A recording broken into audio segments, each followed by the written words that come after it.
अस्सलाम वालेकुम बेटा, welcome back to my channel doctor Kainat Jatoi. I hope you are well and doing great. So आज की जो हमारी डिस्कशन है वो रिलेटेड टू हमारे पास जो लास्ट हमने वीडियो अपलोड की थी उसके अंदर क्या था कि हम लोग इंट्रोडक्शन टू फिजियोलॉजी जो आपके पास चैप्टर था उसमें गाइटन एंड हॉल का जो फर्स्ट चैप्टर था उसके हम मेन पॉइंट्स डिस्कस कर रहे थे कि कौन कौन से पॉइंट्स हैं जो आपको एग्जाम पॉइंट ऑफ व्यू से याद भी करने चाहिए और अपने नोट्स में भी लिखने चाहिए। सो अब उसके ऑलरेडी हम लोग जो है पेज नंबर 5 तक कवर कर चुके थे। सो अभी पेज नंबर 5 के बाद हम पेज नंबर 6 एंड 7 के मेन पॉइंट्स को आपको बताते हैं कि कौन कौन से हैं। अच्छा, आप अपनी बुक्स ओपन रखें ताकि आप वहाँ पे मार्क करते जाएं। अच्छा, अब यहाँ पे जो पेज नंबर 6 है उसमें आप लोग फर्स्ट हेडिंग देख रहे हो, प्रोटेक्शन ऑफ द बॉडी। ये पिछला ही टॉपिक चल रहा था कि कैसे होम्योस्टेसिस को मेंटेन करने के लिए आपके पास ऑर्गन कैसे डिफरेंट काम करते हैं। सो अब इम्यून सिस्टम का पूरा काम है कि इम्यून सिस्टम क्या होता है, उसमें WBCs भी होते हैं, ठीक है, जो आपके पास थाइमस से और लिम्फ नोड से आते हैं, लिम्फ वेसल से आते हैं, जो आपकी बॉडी को पैथोजन से, बैक्टीरिया, वायरस, फंजाई, इन तमाम से जो है प्रोटेक्ट करते हैं। ठीक है, अब इन इम्यून सिस्टम काम कैसे करता है कि ये बेसिकली बॉडी में इस तरीके से मैकेनिज्म करता है कि अपने सेल्स को दूसरे जो सेल्स होते हैं, ठीक है, जो फॉरेन सेल्स हैं उनसे डिफ्रेंशिएट करवाता है, और दूसरे अलावा जो भी हमारे पास पैथोजेंस आ रहे होते हैं उनको बेसिकली फेगोसाइड करता है, ठीक है, और लिम्फोसाइट्स को सेंसिटाइज करवा के, ठीक है, और स्पेशल प्रोटीन्स को जैसे एंटीबॉडीज़ हैं जो आपकी बॉडी को इन्वेड करती हैं, न्यूट्रलाइज करती हैं। अब देखो बेसिकली क्या है कि आपको ना सिर्फ कॉन्सेप्ट होना चाहिए कि पीछे हम लोगों ने जिस तरीके से पढ़ा कि लंग्स आपके पास किस तरीके से प्रोडक्शन में एक रोल प्ले कर रहे हैं, GIT कैसे कर रहा है होम्योस्टेसिस के फंक्शन में, सॉरी, और जो है वो ऑर्गन्स की न्यूट्रिशंस में रेस्पिरेटरी सिस्टम किस तरीके से काम कर रहा है, ब्लड की सर्कुलेशन कैसे हो रही है, सेम एज इट इज़ ये प्रोडक्शन ऑफ द बॉडी का भी कॉन्सेप्ट पता होना चाहिए। अगर जैसे MCQ के लिहाज से इतना ज़्यादा इंपॉर्टेंट नहीं है फर्स्ट चैप्टर में से ये चीज़, क्योंकि ये आगे चल के पूरा मॉड्यूल हम डिस्कस करेंगे तो उसमें ये पॉइंट तो डिस्कस होंगे, लेकिन जिनके सीक्वेंस क्वेश्चन आते हैं ना उनके लिए इंपॉर्टेंट है क्योंकि उन्हें तमाम चीज़ों के रोल्स लिखने हैं, ठीक है। तो उन्होंने यहाँ पे प्रोडक्शन ऑफ द बॉडी का भी लिखना है, लेकिन अगर कोई जिसका सीक्वेंस क्वेश्चन आता है उसके लिए इंपॉर्टेंट है, अदरवाइज ये इंपॉर्टेंट नहीं है एज किस पॉइंट ऑफ व्यू से। जैसे आपको कॉन्सेप्ट लेना है, same as it is integumentary system है, ठीक है, जैसे स्किन है उसके डिफरेंट आपके पास अपेंडेजेस होते हैं, हेयर्स हैं, नेल्स हैं, ग्लैंड्स हैं, अदर स्ट्रक्चर में जैसे आपके पास कुशन्स हैं, ठीक है। सो बेसिकली ये क्या करते हैं कि प्रोटेक्ट करते हैं आपकी बॉडी के डीप ऑर्गन्स को, ठीक है, और एक बेसिकली बाउंड्री देते हैं इंटरनल इन्वायरमेंट और आउटर जो साइड आपके पास बॉडी के होते हैं इन्वायरमेंट से, उस चीज़ से, ठीक है। और बेसिकली ये आपके पास टेम्परेचर की रेगुलेशन में भी एक इंपॉर्टेंट रोल प्ले करता है, वेस्ट को भी एक्सक्रीट करवाता है, उसके अलावा सेंसरी इंटरफेरेंस भी देता है बॉडी और एक्सटर्नल इन्वायरमेंट में, ठीक है। तो यहाँ पे जो बस एक मेन पॉइंट है ना वो ये है कि जो स्किन है जनरली कंप्राइज करती है about 12 to 15% of the body weight. So ये आप BCQs कर लो या MCQs कर लो, अदरवाइज इसमें से और इतनी ज़्यादा चीज़ें इंपॉर्टेंट नहीं हैं, ठीक है। Same as it is reproduction की तरफ आओ तो रिप्रोडक्शन को जस्ट रीड करने, ठीक है, इसमें से आपसे कोई चीज़ नहीं पूछी जाएगी। जिनका वही बात कर रही हूँ, जिनके सीक्वेंस क्वेश्चंस आते हैं तो उनको तो हर एक जो यहाँ पे पॉइंट्स लिखे हुए हैं, मतलब हर एक ऑर्गन का रोल लिखना है होम्योस्टेसिस को मेंटेन करने के लिए। अदरवाइज रिप्रोडक्शन में से BCQs के तौर पर कोई चीज़ नहीं आएगी, ठीक है, क्योंकि यहाँ पे देखो सेम एज इट इज़ लिखी हुई है कि समटाइम रिप्रोडक्शन जो है उसे होम्योस्टेसिस में कंसिडर नहीं करते, ठीक है, क्योंकि ये अदरवाइज डायरेक्टली होम्योस्टेसिस को मेंटेन नहीं कर रही होती बस, लेकिन सेल की होम्योस्टेसिस को इस तरीके से मेंटेन करती है कि जो आपके पास प्रीवियस सेल्स होते हैं वो डिस्ट्रॉय होते हैं, देन न्यू सेल्स आना बनते हैं, ठीक है। सो ये बेसिकली इसलिए इसे होम्योस्टेसिस में यूज़ किया जाता है, अदरवाइज इतनी इंपॉर्टेंट नहीं है। तो यहाँ तक आप लोगों ने इस पेज के जो पहला पैराग्राफ है प्रोडक्शन ऑफ द बॉडी में जो इम्यून सिस्टम और इंटीग्यूमेटरी सिस्टम, ठीक है, इसमें से जस्ट एक ही MCQ के तौर पर अपने मार्क करना है। वो आपके पास है 12 to 15% of the body wait, जो आपके पास स्किन जितनी बॉडी वेट को कवर करती है, ये बॉडी वेट जितना कि आपके पास जो है वो कंप्राइज हुआ होता है 12 to 15% of the body wait से स्किन जो है बेसिकली कंप्राइज होती है। तो आपने जस्ट ये पॉइंट याद रखना है, अदरवाइज इसमें से कोई चीज़ नहीं आएगी। अच्छा, अब बहुत इंपॉर्टेंट टॉपिक्स हैं अपनी बुक्स में, आप लोग देखोगे यहाँ पे लिखा हुआ है control system of the body, ठीक है। Control system of the body एक बहुत इंपॉर्टेंट टॉपिक है। इसमें देखो मैं कॉन्सेप्ट समझा देती हूँ, इसको ये कॉन्सेप्ट आपने समझना है। इसका पूरा प्रॉपर लेक्चर आपको यहाँ पे इसी वीडियोस की ना नीचे पूरी लिंक्स देनी है, उसमें हर एक एक टॉपिक को मैंने डिस्कस किया डिटेल से। अभी तो जस्ट मैं एग्जाम पॉइंट ऑफ व्यू से बता रही हूँ, तो आप वहाँ पे जाके उन वीडियोज़ में जाके इसका पूरा जो कॉन्सेप्ट है उसे ज़रूर समझिएगा। देखो control system of the body क्या होता है कि बेसिकली बॉडी के अंदर ना डिफरेंट टाइप के कंट्रोल सिस्टम है, ठीक है। जो आप देख रहे हो फर्स्ट पैराग्राफ में यही बात की गई है, जो बेसिकली इंटरेक्ट करते हैं जेनेटिक कंट्रोल सिस्टम से। मतलब आपके पास ये क्या करते हैं कि ऑल सेल जितने भी सेल्स हैं, ठीक है, वो आपके पास एक बॉडी का इंटरसेलुलर और एक्स्ट्रा सेलुलर जो फंक्शंस कर रहे होते हैं, ठीक है, उनको कंट्रोल कौन करता है? आपके पास कंट्रोल सिस्टम, बॉडी का कंट्रोल सिस्टम है जो तमाम सेल्स के तमाम फंक्शंस को, चाहे इस इंटरसेलुलर हो चाहे एक्स्ट्रा सेलुलर हो, उन तमाम को कंट्रोल करता है। ये कॉमन सी बात है, ठीक है। ये आपने ऐसे नहीं कि आपने इसको याद करना बैठ के, तो इसको BCQs के लिए आपसे सिर्फ कॉन्सेप्ट लेने हैं, ठीक है। उसके अलावा बहुत सारे आपकी बॉडी में सिस्टम्स हैं, सेकेंड पैराग्राफ में जो आपको बता रहा है ऑर्गन्स में, जो आप एक इंडिविजुअल्स पार्ट जो होता है ना ऑर्गन्स का कंट्रोल कर रहे होते हैं, ठीक है, थ्रू आउट द बॉडी। अच्छा, और इनका एक इंटर रिलेशनशिप होता है ऑर्गन्स के दरमियान। अब फॉर एग्जांपल कैसे, जैसे रेस्पिरेटरी सिस्टम है, ठीक है, वो एसोसिएट किसके साथ होता है? नर्वस सिस्टम के साथ ही, क्योंकि वो ECF को भी कार्बन डाइऑक्साइड को भी ECF के अंदर रेगुलेट कर रहा होता है। इसी तरीके से लिवर एंड पेनक्रियाज जो होते हैं वो ग्लूकोज की कंसंट्रेशन को ECF में रेगुलेट करते हैं। किडनी जो है वो आपके पास hydrogen, sodium, potassium and other ions को ECF में कंट्रोल करता है। देखो ये तमाम चीज़ें ना कोऑर्डिनेशन से होती हैं, ठीक है। मतलब नर्वस सिस्टम इन ऑर्गन के साथ कोऑर्डिनेट करता है तो ये ऑर्गन्स काम करते हैं। अब ये एक जनरल इन्फॉर्मेशन है, इसको एज सच आपने वैसे जस्ट रीड, इसको आप अपने बुक में लिखो कि आपको इस पैराग्राफ को जस्ट रीड करना है, ठीक है। वो जैसे आपको ये बता रहा है कि बॉडी में बहुत सारे कंट्रोल मैकेनिज्म होते हैं जो आपस में काम कर रहे होते हैं और कोरिलेट करके एक दूसरे से काम करते हैं, ताकि उनका जितना भी मैकेनिज्म है वो बेसिकली एफिशिएंसी काम करें। अब कैसे आपके पास ऑक्सीजन एंड कार्बन डाइऑक्साइड की कंसंट्रेशन ECF में रेगुलेट होती है, तो उसमें क्या बताया है, ये चीज़ भी आपको सिर्फ कॉन्सेप्ट लेना है कि देखो ऑक्सीजन हमारी बॉडी का एक मेजर सब्सटेंस है, ठीक है, और जितने भी केमिकल रिएक्शंस हो रहे होते हैं जहाँ बॉडी के हर एक सेल को जो है वो ऑक्सीजन की ज़रूरत होती है, ठीक है, ताकि वो अपने मैकेनिज्म को कंट्रोल कर सके। तो इसकी वजह से आपकी बॉडी के जो कंट्रोल मैकेनिज्म है ना, वो ऑक्सीजन की कंसंट्रेशन को ECF के अंदर मेंटेन ही रखते हैं। अब ये जो मैकेनिज्म है वो किस पे डिपेंड करता है? हीमोग्लोबिन पे, ठीक है, जो RBCs में होता है, आपके पास रेड ब्लड सेल्स में होता है। हीमोग्लोबिन क्या करता है, ये ऑक्सीजन के साथ कंबाइन होता है, ठीक है, जब ये लंग से जा रहा होता है। देन ये जो ब्लड होता है, ठीक है, जब टिश्यूज़ कैपिलरी से मूव करता है तो हीमोग्लोबिन जो होता है उसके पास क्योंकि स्ट्रॉन्ग एफिनिटी है ऑक्सीजन के लिए, ठीक है, तो ये टिश्यू फ्लूइड्स के अंदर रिलीज़ नहीं करता, ठीक है, बल्कि अकॉर्डिंग टू जितनी टिश्यू की रिक्वायरमेंट है उसके लिहाज से उसको बॉडी के डिफरेंट जो भी आपके पास टिश्यूज़ होते हैं या सेल्स होते हैं जिन्हें ज़रूरत होती है, वहाँ पे जाके जितनी उनको ज़रूरत होती है according to their need oxygen को वहाँ पे जो रिलीज़ करवाते हैं, ठीक है। क्योंकि देखो अगर बेसिकली किसी भी टिश्यू के अंदर अगर ये कहीं से गुजर रहा है और किसी भी टिश्यू के अंदर ब्लड ऑक्सीजन की कंसंट्रेशन वैसे ही ज़्यादा है, तो हीमोग्लोबिन के ऑक्सीजन के साथ एफिनिटी बहुत ज़्यादा होती है, इसलिए वो अपने ऑक्सीजन को रिलीज़ नहीं करता। लेकिन अगर ऑक्सीजन किसी टिश्यू में कम हो जाती है, ठीक है, टिश्यू फ्लूइड में, तो ये सफिशिएंट अमाउंट के ऑक्सीजन को जो है वो एडुकेट कंसंट्रेशन में वहाँ रिलीज़ करवाता है। अब इस तरीके से ये रेगुलेट करता है ऑक्सीजन की कंसंट्रेशन को, कहाँ पे? बेसिकली हीमोग्लोबिन के थ्रू। ऑक्सीजन बफरिंग जो मैकेनिज्म होता है आपके पास हीमोग्लोबिन का, उसके थ्रू ऑक्सीजन की रेगुलेशन होती है। अब देखो इस पॉइंट में ना आपके पास जो BCQs के लिए पॉइंट है जो बहुत इंपॉर्टेंट है, वो आप ये याद रखना कि देखो आपने control of the body system है, ठीक है, ये सारे पैराग्राफ काट देने हैं, इसमें सिर्फ कॉन्सेप्ट आपके पास होना चाहिए।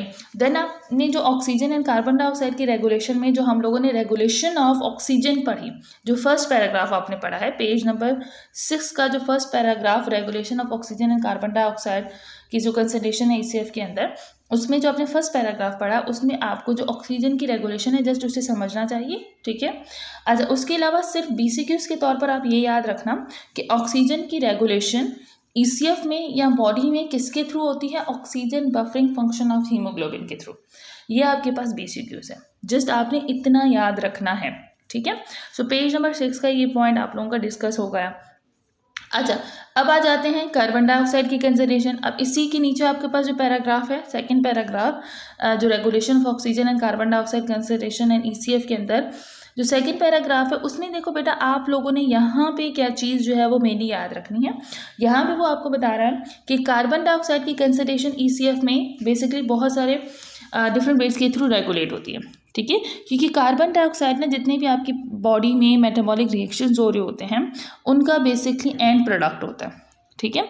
अब उन सब का जो एंड प्रोडक्ट है वो आपके पास क्या है, कार्बन डाइऑक्साइड है, ठीक है। सो मेजर आपके पास ये अच्छा, अब क्या है कि कार्बन डाइऑक्साइड क्योंकि मेजर एंड प्रोडक्ट होता है जितने भी ऑक्सीडेटिव रिएक्शन सेल में हो रहे होते हैं, सो बेसिकली अगर ये कार्बन डाइऑक्साइड ज़्यादा अमाउंट में मेटाबॉलिक रिएक्शंस के थ्रू बनना शुरू होगा, ठीक है, सो ये टिश्यू में एक्युमुलेट हो जाएगा अगर ये यहाँ से नहीं निकलेगा, ठीक है। सो बेसिकली फिर तमाम सेल्स के जितने भी रिएक्शंस हैं उन तमाम रिएक्शंस को प्रॉब्लम्स होंगी। अब जब हायर देन नॉर्मल हमारे पास कार्बन डाइऑक्साइड की कंसंट्रेशन बॉडी में हो जाती हैं, सो ब्लड में ऑब्वियसली जब इसकी कंसंट्रेशन ज़्यादा होगी क्योंकि बॉडी में बन ही ज़्यादा रहा है, सो फिर ये रेस्पिरेटरी सेंटर जो होते हैं, ठीक है, उनको ब्लड जो है वो स्टिमुलेट करवाता है, ठीक है, स्टिमुलेट उनको सिग्नल्स देता है। ब्लड उनको बेसिकली जब भी आपके पास ब्लड के जो स्टिमुलेटर्स होते हैं मीन्स कि ब्लड जाके उसमें जब कार्बन डाइऑक्साइड की कंसंट्रेशन ज़्यादा होगी तो वो किसको एक्साइट करेगा, रेस्पिरेटरी सेंटर को, ठीक है। और फिर पर्सन ब्रीथ रैपिडली, ठीक है, और वो डीपली और रैपिडली बेसिकली ब्रीथ करेगा जिसकी वजह से आपके पास जो इस इंक्रीज एक्सपायरेशन है कार्बन डाइऑक्साइड्स की वो रिमूव हो जाएगी ब्लड से और बॉडी टिश्यूज से। सो इस तरीके से आपके पास बॉडी के अंदर जो कंसंट्रेशन है कार्बन डाइऑक्साइड की वो नॉर्मलाइज हो जाएगी। सो ये जस्ट आपने कॉन्सेप्ट याद रखना है, ठीक है, कि कैसे आपकी बॉडी में रेगुलेटर्स ने किस तरीके से काम किया, ठीक है, कि उसने बेसिकली नर्वस सिस्टम यहाँ पे रोल प्ले कर रहा है क्योंकि रेस्पिरेटरी सेंटर जो हैं उन्होंने एक्टिवेट होना है आपके ब्रेन में। जब वो रेस्पिरेटरी सेंटर एक्टिवेट होंगे तो पर्सन जो है वो हाई अमाउंट जो जितनी भी उसकी हाई अमाउंट में कार्बन डाइऑक्साइड होगी उसको डीपली एक्सपायरेट करें। अब यहाँ पे सारी चीज़ें एक्सपायरेशन की तरफ चला जाएगा, तो यहाँ पे सारी चीज़ें आपके लिए कौन सी एग्जाम पॉइंट ऑफ व्यू से इंपॉर्टेंट है। देखो जो आपके पास control system of the body में हमने फर्स्ट पैराग्राफ का इंट्रोडक्शन पढ़ा, उसे इन सबको कैंसिल कर दो, जस्ट यहाँ पे रीड लिखो और कॉन्सेप्ट लिखो, ठीक है। इसमें से जो ऑक्सीजन एंड कार्बन डाइऑक्साइड के रेगुलेशन वाले में सिर्फ एक ही पॉइंट आपके लिए इंपॉर्टेंट था एमसीक्यूज के तौर पर, वो है oxygen buffering function of haemoglobin, बस इससे ज़्यादा नहीं, ठीक है। अच्छा, अब इम्पॉर्टेंट पॉइंट है regulation of the arterial blood pressure, ठीक है। पेज नंबर 6 के ऊपर एक न्यू इंपॉर्टेंट आपके पास पॉइंट दिया गया है, वो दिया गया है regulation of the arterial blood pressure. देखो बेटा जो रेगुलेशन है आर्टेरियल ब्लड प्रेशर की, उसमें याद रखना कि जो आर्टेरियल ब्लड प्रेशर के बारे में बता रहा है ये आगे चल के इसके बहुत सारे चैप्टर्स हैं जिसमें आप ये सब चीज़ें डिस्कस करोगे। इसमें क्या है कि बहुत सारे आपके पास सिस्टम्स होते हैं जो आर्टेरियल प्रेशर को बेसिकली ना रेगुलेट कर रहे होते हैं। उसमें मेन आपका सिस्टम है बैरोरिसेप्टर, या आपने BCQs के पॉइंट पर याद रखना है, ठीक है, ये अपने नोट्स में भी ऐड करना है कि आर्टेरियल प्रेशर किसके थ्रू मेनली जो है वो आपके पास रेगुलेट होता है। अगर हम शॉर्ट टर्म मैकेनिज्म में कहें तो बैरोरिसेप्टर्स के थ्रू, ठीक है। ये बेसिकली सिंपल और एक्सीडेंट और रैपिड एक्टिव कंट्रोल मैकेनिज्म वाले आपके पास जो है एक प्रोसेस है। बेसिकली क्या होता है कि यूजुअल बेसिस के ऊपर आपके अगर क्यों बॉडी का ब्लड प्रेशर जो है बहुत सारे काम भी करते हो, blood pressure up and down हो रहा होता है, लेकिन कैसे ही वो नॉर्मलाइज हो जाता है, ठीक है, हर एक इंसान में कैसे वो इतना जल्दी नॉर्मलाइज हो जाता है। तो वो जो आपके पास इमीडिएट उसमें मैकेनिज्म होता है ना वो बैरोरिसेप्टर सिस्टम का होता है, ठीक है। अच्छा, ये चीज़ आपको पता होनी चाहिए, ये भी अब BCQs पॉइंट में पता होना चाहिए कि बैरोरिसेप्टर होते कहाँ हैं। तो ये आपके पास बेसिकली कहाँ, in the walls of the bifurcation region of carotid arteries in the neck and also in the arch of aorta, ठीक है, थोरैक्स में, और इनको हम बैरोरिसेप्टर्स कहते हैं, ठीक है। सो इसकी लोकेशन आपने अपने उसमें याद रखनी है। अब ये काम कैसे करता है, बेसिकली ये आर्ट्रियल वॉल को स्ट्रेच करके काम करता है। कैसे, जब भी आपके पास प्रेशर ज़्यादा होगा तो आर्टेरियल वॉल्स पे प्रेशर लगेगा जिसकी वजह से वो स्ट्रेचिंग होगी आर्टेरियल वॉल्स की, ठीक है। सो उस स्ट्रेचिंग की वजह से आपके पास क्या होगा कि बैरोरिसेप्टर एक्टिवेट हो जाते हैं। अब जब भी देखो आर्टेरियल प्रेशर ज़्यादा हाई होता है तो बैरोरिसेप्टर्स जो है वो आपके पास मेडुला तक नर्व इम्पल्सेस को सेंड करते हैं, ठीक है, जो मेडुला ऑफ द ब्रेन है वहाँ पे वो वोसोमोटर सेंटर को इनहिबिट करता है जिसकी वजह से बहुत सारी आपके पास इम्पल्सेस जो हैं वो वोजोमोटर सेंटर से सिंपैथिक नर्व सिस्टम के थ्रू हार्ट में जाती हैं, ठीक है। और प्रेशर जो होता है वो आपके पास नर्वस सिस्टम में जाते हैं और ब्लड वेसल्स पे जाती हैं। तो इसकी वजह से वो क्या करवा देता है कि हार्ट की जितनी भी एक्टिविटीज़ हैं उनको बेसिकली उसका जो पंपिंग एक्टिविटी है उसको कम करवा देता है और पेरिफेरल वेसल्स को डायलेट कर देता है, ठीक है। सो इसकी वजह से वेसल्स के थ्रू ज़्यादा अमाउंट में जो है ब्लड फ्लो कर रहा होता है और इन दोनों की वजह से आपके पास क्या होगा कि आर्टरी प्रेशर जो बहुत ज़्यादा हाई हुआ था अब वो basically back to the normal चला जाएगा। सेम एज इट इज़ जब आर्टरी प्रेशर बहुत ज़्यादा अगर हम कहें कि डिक्रीज़ हो जाता है, ठीक है, नॉर्मल से डिक्रीज़ हो जाता है तो स्ट्रेस रिसेप्टर्स जो हैं वो आपके पास आर्टरियल वॉल के रिलैक्स हो जाते हैं। सो वोजोमोटर सेंटर जो होता है वो बहुत ज़्यादा एक्टिव हो जाता है और वो वेजो कंस्ट्रक्शन करवाता है और हार्ट की पंपिंग को इंक्रीज़ करवा देता है, ठीक है। और इस तरीके से जो आपके पास डिक्रीज आर्टरियल प्रेशर था वो बेसिकली नॉर्मल में चला जाता है। सो एक पूरा रेगुलेशन का मैकेनिज्म है। इसमें आपने regulation of arterial blood pressure में क्या चीज़ याद रखनी है कि कहाँ पे आपके पास बेसिकली ये पूरा प्रोसेस होता है, ठीक है। कैरोटिड आर्टरीज बेसिकली कहाँ पे होती हैं, बैरोरिसेप्टर बेसिकली कौन सी आर्टरी में होते हैं, तो ये चीज़ आपने याद रखनी है। बैरोरिसेप्टर्स का काम क्या है, ठीक है, किस तरीके से वो आर्टरियल ब्लड प्रेशर को रेगुलेट करते हैं जब वो इंक्रीज़ होता है या डिक्रीज़ होता है। तो ये इस पेज में ये सारी चीज़ें बहुत इंपॉर्टेंट हैं, ठीक है। सो पेज नंबर 6 में आपके पास जो फर्स्ट पैराग्राफ था वो प्रोडक्शन ऑफ द बॉडी था। जस्ट रीड करना है। स्किन जो सिस्टम का इंटीग्यूमेंट्री सिस्टम है उसमें आपने जस्ट ये याद रखना है कि skin generally comprise about 12 to 15% of the body wait. ये आपके BCQs में आ सकता है। रिप्रोडक्शन वाले पैराग्राफ को भी जस्ट रीड करना है, ये उसके लिए इंपॉर्टेंट है जो सीक्वेंस क्वेश्चन रखना है, अदरवाइज BCQs में इसमें से कुछ नहीं आएगा। Control system of the body का फर्स्ट एंड सेकंड पैराग्राफ भी जस्ट रीड करना है और उसमें आपने बस ये लिख दो, एक लाइन लिख दो, control system of the body. Basically human body में बहुत सारे आपके पास कंट्रोल सिस्टम होते हैं, मीन्स 1000 ऑफ कंट्रोल सिस्टम होते हैं और वो एक दूसरे के साथ कोऑपरेट करके काम कर रहे होते हैं। जस्ट आप ये लिखो। उसके बाद हेडिंग डालो एग्जाम्पल ऑफ कंट्रोल मैकेनिज्म, उसमें रेगुलेशन ऑफ ऑक्सीजन की हेडिंग डालो और उसमें सिर्फ लिखो कि ऑक्सीजन कैसे रेगुलेट होती है, by oxygen buffering function of haemoglobin. And then carbon dioxide की हेडिंग डालो, उसकी रेगुलेशन की हेडिंग डालो, ठीक है। और कार्बन डाइऑक्साइड किस तरीके से आपके पास जो है बेसिकली रेगुलेट होती है by the functioning of the respiratory system और control by the respiratory centre 10, ठीक है। क्योंकि रेस्पिरेटरी सेंटर एक्टिवेट होते हैं तो पर्सन जो है वो डीप ब्रीथ लेगा तो उसके नतीजे में जितनी भी ऑक्सीजन थी जो ब्लड के अंदर ज़्यादा थी बेसिकली वो आप बॉडी से बाहर चली जाएगी। अच्छा, regulation of arterial blood pressure में आपने हो सके तो पूरा ही मैकेनिज्म रख लेना, ठीक है। इसको फ्लो चार्ट के तौर पर बना लो कि सबसे पहले आप लिखो कि आर्टरी ब्लड प्रेशर लिखो, उसमें एरो डालो कि वो इंक्रीज़ हो गया, ठीक है। फिर आप दूसरा फ्लो चार्ट बनाओ, वहाँ पर क्या लिखो, नीचे जाओ कि जब आर्टरी प्रेशर इंक्रीज़ हुआ है तो बैरोरिसेप्टर जो है वो स्टिमुलेट हो जाएंगे और बैरोरिसेप्टर स्टिमुलेट हो जाएंगे तो वो क्या करेंगे, वोजोमोटर सेंटर तक बेसिकली वोजोमोटर सेंटर जो होता है आपको उसको इनहिबिट करवा देंगे, ठीक है। ये जब ब्लड प्रेशर इंक्रीज़ हो रहा है तब की बात है। तो उसके नतीजे में हार्ट की जो पंपिंग इफेक्टनेस है वो कम हो जाएगी, ठीक है, और ब्लड प्रेशर डायलेट हो जाएंगी और इसकी वजह से आर्टरी ब्लड प्रेशर नॉर्मल में आ जाएगा। सेम एज इट इज़ आप लिखो कि आर्टरी ब्लड प्रेशर जब डिक्रीज़ होता है बॉडी में, ठीक है, तो उस वक्त क्या होता है कि आपके पास जो बैरोरिसेप्टर्स होते हैं, ठीक है, वो स्टिमुलेट हो जाते हैं और वो बेसिकली, ठीक है, वो बेसिकली क्या करेंगे कि जब आपके पास आर्टरी प्रेशर डिक्रीज़ हुआ है तो वो जाके वोजोमोटर सेंटर को बहुत ज़्यादा एक्टिवेट करवा देंगे और उसके साथ साथ ही वैसोकंस्ट्रक्शन करवाएंगे और हार्ट पंपिंग जो इफेक्ट है वो इंक्रीज़ हो जाएगा। तो इस वजह से आपका artery pressure back to the normal हो जाएगा, ठीक है। सो अभी तक इस चीज़ को यहाँ पे रखो, ठीक है। यहाँ पे जितनी भी चीज़ें बताई हैं इसमें आपके पास रेगुलेशन ऑफ कंट्रोल मैकेनिज्म और आर्टरी ब्लड प्रेशर बहुत ज़्यादा इंपॉर्टेंट है। अभी तो मैंने बहुत जल्दी जल्दी पढ़ाया है, ये सारी चीज़ें मैंने डिटेल में वीडियो में डाल दी हैं, ठीक है। तो आप वहाँ पे जाके इस चीज़ को पढ़ लो कि वहाँ पे यह आपको क्या बता रहा है और किस तरीके से आपने अभी जितना भी कंट्रोल सिस्टम है ना आगे इस चैप्टर का वो पूरा बहुत ज़्यादा इंपॉर्टेंट है, ठीक है। आई होप यहाँ तक ये चीज़ें समझ आ गई होंगी।